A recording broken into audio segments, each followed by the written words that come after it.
I'm Henny B, and welcome to the World War I Stories podcast, where history comes alive through the voices of those who lived it.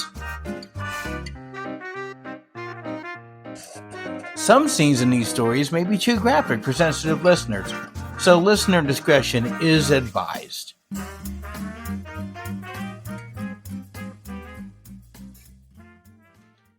Today's episode, Uncertain Horizons. The March rain lashed sideways into Dimitri's face, the dense, dry forest providing just enough cover to keep him from getting drenched. He glanced around at his fellow soldiers, each grappling with the misery of their situation in their own way. One man stared blankly at the ground, while another muttered curses under his breath, his hands trembling from the cold. Though they could not see them, it was reported that their position was surrounded by Austrian forces. Earlier that day, Dimitri had felt a surge of hope as he and his mountain unit prepared to raid a small Austrian camp nestled at the foothills of the Carpathian Mountains. Using the cover of the dry forest, they had thrown everything they had at the Austrians, but everything they had meant just that. Everything they had, and now they were trapped. Communication with their upper command had been severed, leaving them isolated and vulnerable. The battle, which their leaders had promised would be swift and decisive, had turned into a desperate fight for survival. Dimitri contemplated how commonplace this had become. The leadership was energetic and confident, but the spirit had not trickled down to the troops. The morale of the men had waned over the last few years of this godforsaken war, leaving them to wonder if they would ever see home again. Dimitri looked over at Joseph, another soldier who had become a close confidant and friend. I can't feel my toes. Let me see them.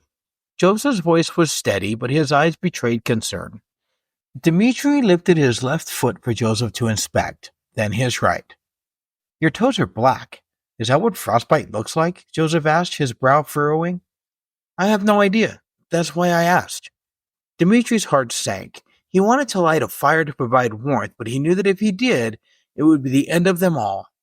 Instead, he attempted to warm his toes by rubbing his feet with his gloved hands, first his right foot, then his left, each movement a reminder of their dire situation. Who's in charge now that Ivan is dead? Joseph asked. Ivan had been their lieutenant, a commanding figure who demanded a lot from his men. Earlier that day, he had been struck by an Austrian bullet and succumbed to his injuries in less than a half an hour. I don't know. Maybe it's you. You're the one with the sergeant rank, Dimitri replied. Joseph glanced down at the rank sewn onto his sleeve and realized that Dimitri was right. If he remembered correctly, he would now be the ranking officer. He started to remove his tunic. What are you doing? Dimitri asked, astonishment etched on his face. I'll be damned if I'm going to be the one in charge of this debacle. You're going to freeze out here. What does it matter? I either freeze, get killed by the Austrians, or face the wrath of high command because this mission failed. I'm dead. And why? Because I happen to wear more stripes than you or any of the others? No thanks. An uncomfortable silence fell upon them as Dimitri watched Joseph toss his tunic into the trees several times, attempting to get it stuck on a branch. It took 6 tries before he was finally successful. Lev, another soldier, scooted into their position. He was younger than Dimitri and Joseph, not yet in his 20s, and they had taken him under their wing. He looked Joseph up and down, realizing that Joseph was not wearing a tunic. You're going to freeze out here. What if this rain turns to snow? Lev asked, concerned etched on his face. We're all dead anyway. What does it matter? Besides, it won't snow and I don't want to be in charge, Joseph replied. Why would you be in charge? Sokolov is still here, Lev retorted. Dimitri listened and realized that Lev was right. Boris Sokolov was still alive, and he was a captain. He outranked Joseph and would therefore be in charge.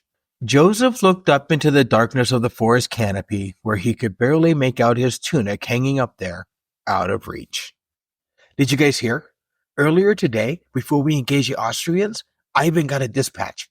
Things are happening back home. Lev's voice was filled with an unusual excitement, one that felt different from his usual exuberance. His eyes sparkled with anticipation, and he leaned in closer, as if sharing a secret that could change everything. Well, are you going to tell us, or are you just going to sit there and stare at us with that silly smile on your face? Dimitri asked, crossing his arms and raising an eyebrow, his impatience evident. The Tsar abdicated the throne. Apparently there's a provisional government now, Lev said, his voice bubbling with excitement. But as he spoke, a hint of uncertainty crept into his expression. I'm not sure what that means for us, though, he added, glancing around at the others for their reactions. After a few moments of heavy silence, Joseph finally broke it. I know what it means for me. Dimitri, ever the one who understood Joseph best, glanced over at him, a knowing look in his eye. He braced himself, anticipating the weight of Joseph's words, aware that this could change everything for them. It was by order of the Tsar that I was conscripted in order to fight this war. You two were as well. But I wasn't conscripted by a provisional government, he continued, his voice steady but laced with an undercurrent of defiance. What are you going to do? Leave? Stop fighting? Lev asked, his brow furrowing with concern. Before Joseph could answer, Dimitri spoke up. I'm going with you, Joseph. I thought you would, Joseph replied, a hint of relief washing over his features. Lev's expression shifted from surprise to understanding, the weight of the revelation hanging heavy in the air. Dimitri understood the gravity of the moment.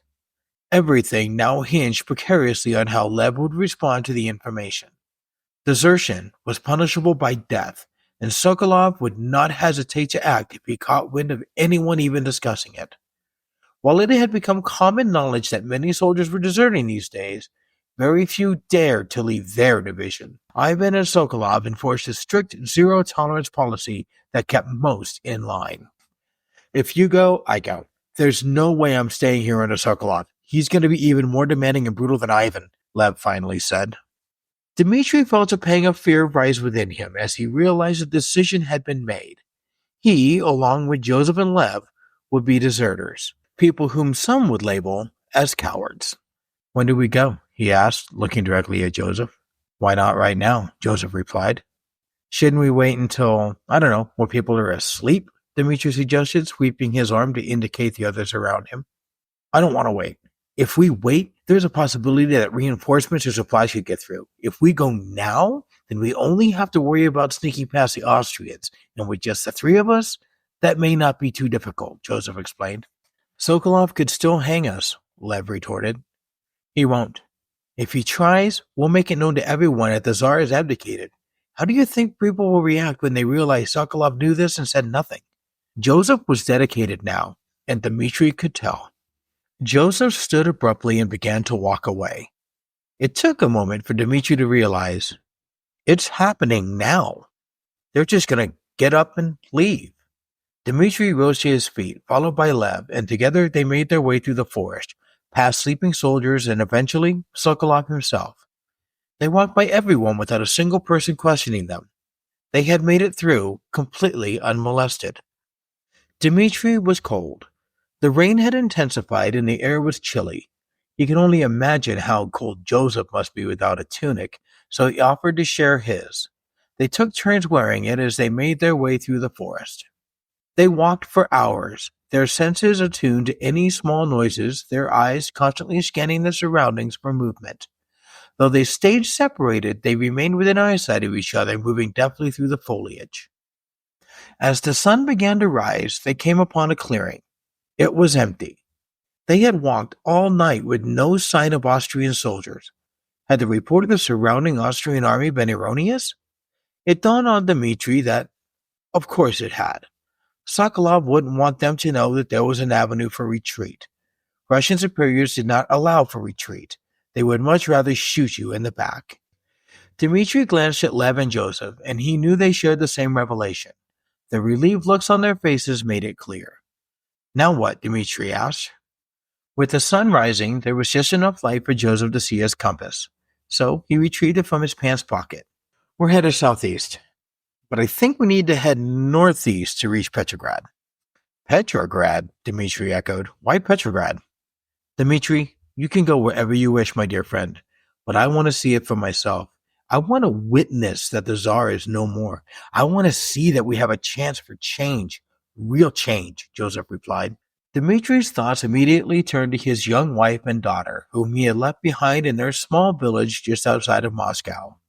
That was where he knew he should go, but he could not let Joseph travel alone. Deep down, he knew that his family would be there whenever he returned.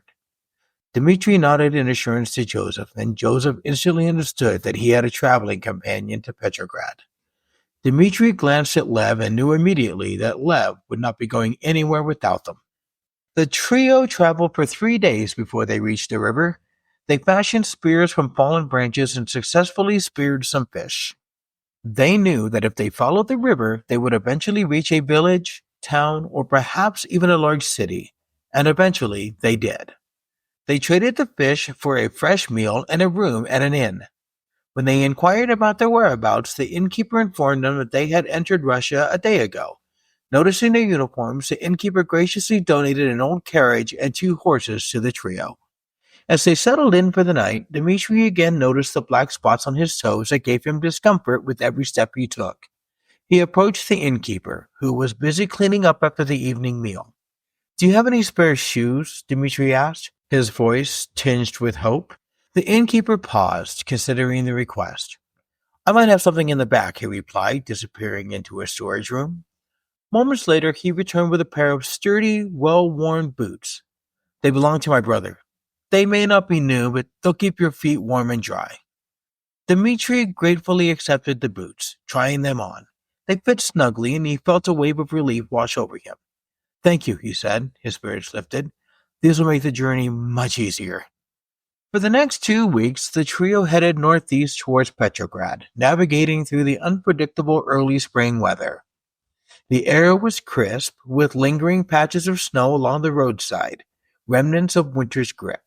Each morning, they awoke to a biting chill that made their breath visible in the air, but as the sun rose higher, it brought a fleeting warmth that melted the frost from the ground. They encountered rain on the second day, a cold drizzle that soaked their clothes and made the roads muddy and treacherous. Despite the discomfort, they pressed on, asking villagers and travelers for news and directions. Whenever they came across a river, they would fish and sell or trade what they caught in the nearby villages, for a river often led to a village. The sound of rushing water was a welcome companion, and the sight of the first buds of spring peeking through the thawing earth gave them hope as they journeyed towards their destination. It was early evening when they first glimpsed the city of Petrograd, a place none of them had visited before. They were weary, but thanks to frequent stops in villages along the way, they managed to stay relatively clean. Petrograd had formerly been known as St. Petersburg.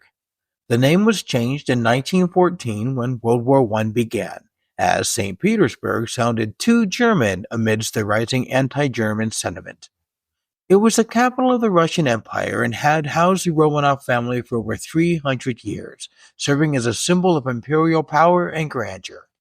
Dmitri was in awe of the sheer size of the city as they entered. He had never imagined that a place so vast, bustling with so many people, could exist.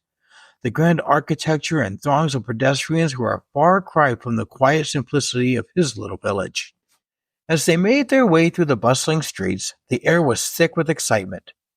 Dimitri, passing a cart piled high with potatoes, turned to the proprietor and asked, "What's all the excitement about?"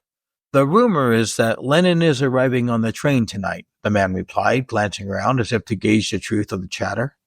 "I can't say for sure if it's true, but that's what everyone's saying." "Who's Lenin?" asked Lev.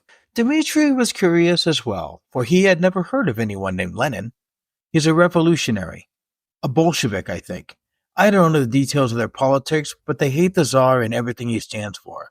I heard that his brother tried to kill the Tsar's father, and he was hanged for it.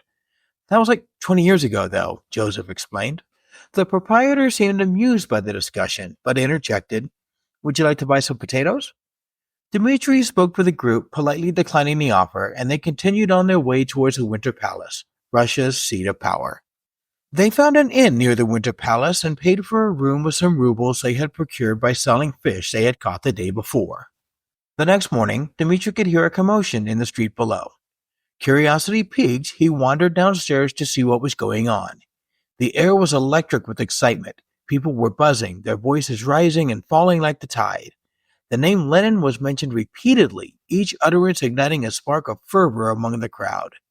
As he stepped outside, a man brushed past him, thrusting a pamphlet into his hands. Dimitri glanced down at the paper, its bold title catching his eye. A new dawn for Russia. Lenin returns. Join us at the Finland station, April 16th, 1917, 2 p.m. All power to the Soviets. Dimitri opened the pamphlet and read the inside. Comrades, the time has come for the workers and peasants of Russia to rise and seize their destiny. Our beloved leader, Vladimir Ilyich Lenin, has returned from exile to guide us in our struggle for a just and equitable society. What does Lenin bring? 1. Peace. The war has brought nothing but suffering. Lenin calls for an immediate end to the imperialist war and a just peace for all nations. 2. Land. The land belongs to those who work it. Lenin demands the redistribution of land to the peasants, ensuring that all have access to the resources they need to thrive. 3. Bread. The people are starving. Lenin advocates for the establishment of a system that guarantees food for all, prioritizing the needs of the working class. Dimitri closed the pamphlet and returned to the room where he showed Joseph and Lev. Knowing so little about Lenin, both Dimitri and Lev turned to Joseph in an effort to ascertain what his return meant. Joseph was silent as he mulled over the implications of the information he just read. Finally, after a few moments, he spoke. Lenin is a Bolshevik. They have a different way of looking at government. Their methods can be pretty extreme and violent. Maybe we should hear what he has to say, Lev chimed in. We'll need a change of clothes. If anyone in Lenin's circle sees our uniforms, they're liable to shoot us, Joseph replied. Dimitri, who had been deep in thought, was stricken with the thought. Unless they see the uniforms as a sign that the military is with them. Maybe that would happen in Moscow, but not in Petrograd. There are too many that would be loyal to the provisional government, or maybe even the Tsar, was Joseph's retort. Lev frowned, his enthusiasm dimming. So what do? We spent all we had on the room. We don't have any money for new clothes. Joseph leaned forward, his expression intense. We will not have to wear our uniforms. There's a servant's closet down the hallway. We'll get clothes from there, but we need to be cautious. This could be a political uprising. If we go, we must be prepared for anything. We could find ourselves in the middle of a conflict we're not ready for. Dimitri felt a surge of apprehension. His wife and daughter came to mind. Maybe we just steer clear of it all. Lev shook his head. You can. I'm going.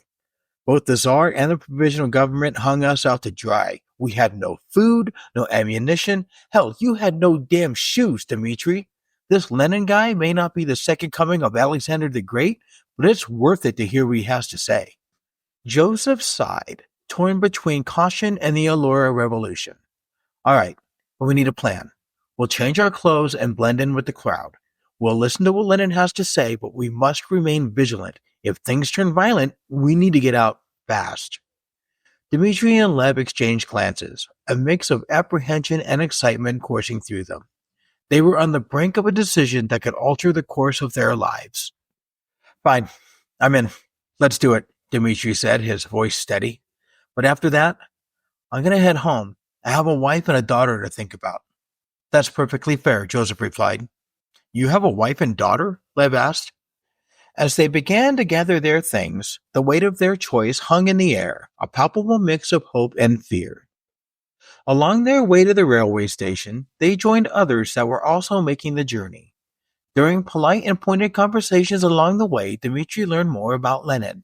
He wondered aloud, if the Tsar didn't like the words and actions of this man, why exile him? Why not just kill him?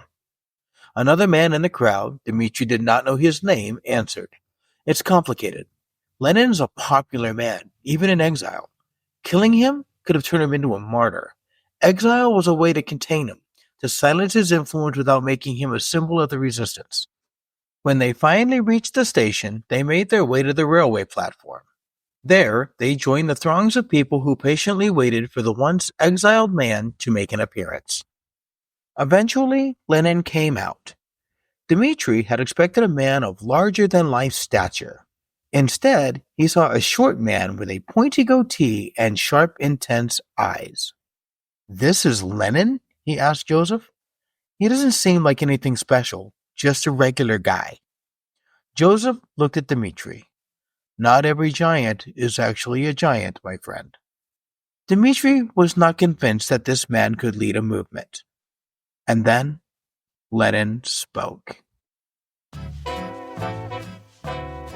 Thank you for listening to World War I Stories, where history comes alive through the voices of those who lived it. I'm Henny B, your host and storyteller.